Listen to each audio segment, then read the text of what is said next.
As I look over Clare Primary School's data, there are a number of areas to celebrate, and there are a number of areas that have an opportunity for growth. In terms of celebrating, we are just one subgroup away from being a Lyme school, and to me that's pretty exciting. Just that one subgroup of economically disadvantaged students in science. And secondly, over 70% of our students are proficient in the reading language arts. And thirdly, our scores are pretty comparable with the state average. I'm not content with that. I would like to go a little bit above the state average, but it's definitely a starting point.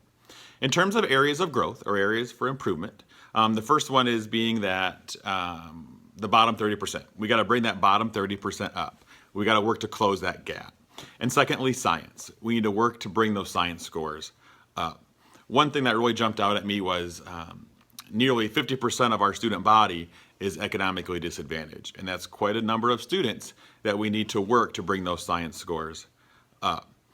Some of the things I'd like to do when I come to Clare Primary School is to, first of all, look at that science curriculum and see what is being taught. Is there a solid curriculum? Is it being taught by everybody? Where does everybody fall on that spectrum? And are we assessing those skills? Are we doing that constantly and consistently to see that progress monitoring to see where everybody falls?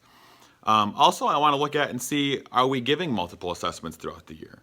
Are we creating that portfolio for a student in terms of what does a student know? And we're not basing it all on one assessment. If you take a look at this, I know it's hard to read. These are all the assessments I gave my class this past school year, from NWEA to Delta Math to STAR Reading to Moby Max assessments.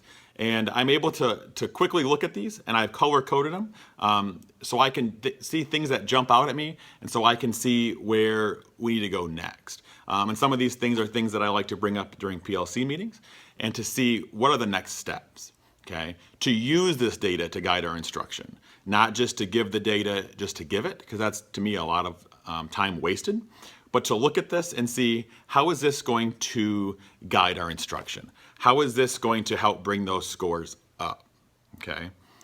And then the last thing is I like to create data folders. And data folders are folders where students keep track of some of these scores. Yes, I've compiled all those towards the end, but I like to have students that are able to look at some of their scores and create goals on their own.